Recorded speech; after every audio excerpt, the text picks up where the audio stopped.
it's Kishore again. So what we'll be learning today is the divisibility for 7, 8, and 9. Let's get started, shall we? Let's start with the rule for 7. What is the rule for 7? Let's check it out. So the rule for 7 is the last digit of the given number should be multiplied by 2 and then subtract with the rest of the number. Let's try an example. 224, 224. That's our example. So first, what it says is the last digit of the given number should be multiplied by 2. That's our first step. Let's do that. 4 times 2 is 8.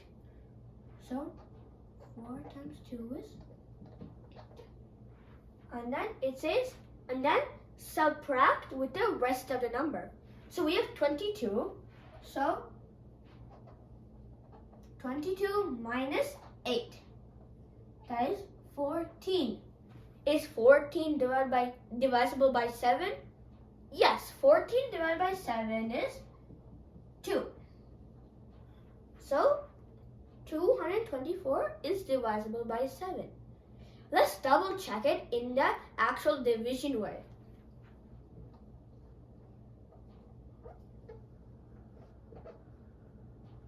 Okay, 7 times what number is closer to 22? 3 times 21, so 4, 1. And then we drop down to 4, and then 7 goes into 14 is 2 times. And that works because our answer is in a whole number, and if it's in a whole number, it means it's divisible by that number. So that's the rule for 7. Let's move on to the rule for 8 now. Okay, let's go to the divisibility rule for 8. What is the rule for 8? Let's check it out. So the divisibility rule for 8 is if the last 3 digits of the number is divisible by 8, then the given number is divisible by 8. It's similar to the divisibility rule for 4. In the rule for 4, we took the last 2 digits. Now we're taking the last 3 digits. Let's try an example. So I'll use blue marker.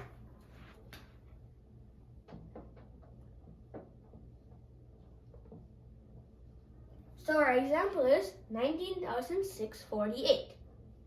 So we're going to take the last 3 digits. 648 is our last 3 digits. Let's divide that by 8 now.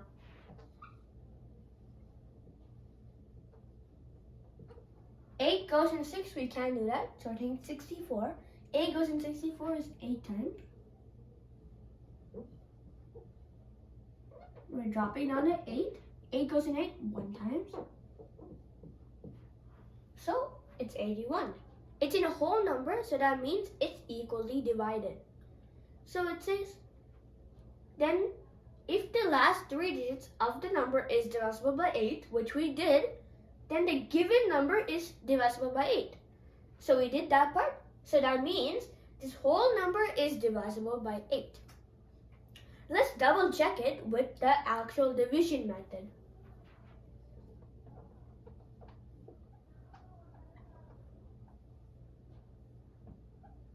Okay, so 8 goes into 19 is 2 times. 9 minus 6 is 3. Dropping down to 6. 8 goes in 36 is 4 times. 32. 4. Dropping down to 4. 8 goes in 44 5 times. 40. 4. Dropping down to 8. 8 goes in 48 6 times. So our answer is 2,456. It's equally divided because it's in a whole number. So that's the divisibility rule for 8. Let's move on to the divisibility rule for 9. Okay, Now let's move on to the divisibility rule for 9. Let's check it out. So, the divisibility rule for 9 is, if the sum of all digits of the number is divisible by 9. The divisibility rule for 9 is similar to divisibility rule for 3. But in 3, we're adding all of it and then dividing by 3. In rule for 9, we're adding all the digits and then we are dividing by 9. Let's look at an example.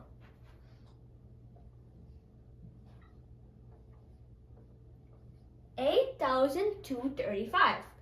That's our number. Let's see if that's divisible by 9. So, first step is we're going to add up all the digits. 8 plus 2 plus 3 plus 5, which is 18. Is 18 divided by 9? Yes, 18 divided by 9 is 2. So 8,235 is divisible by 9.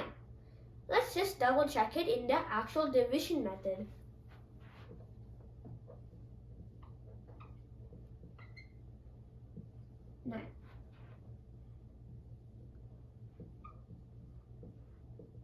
Dropping down to 3, 9 goes in 13 once, 9, 4, dropping down to 5, 9 goes in 45 5 times. So our answer is 915.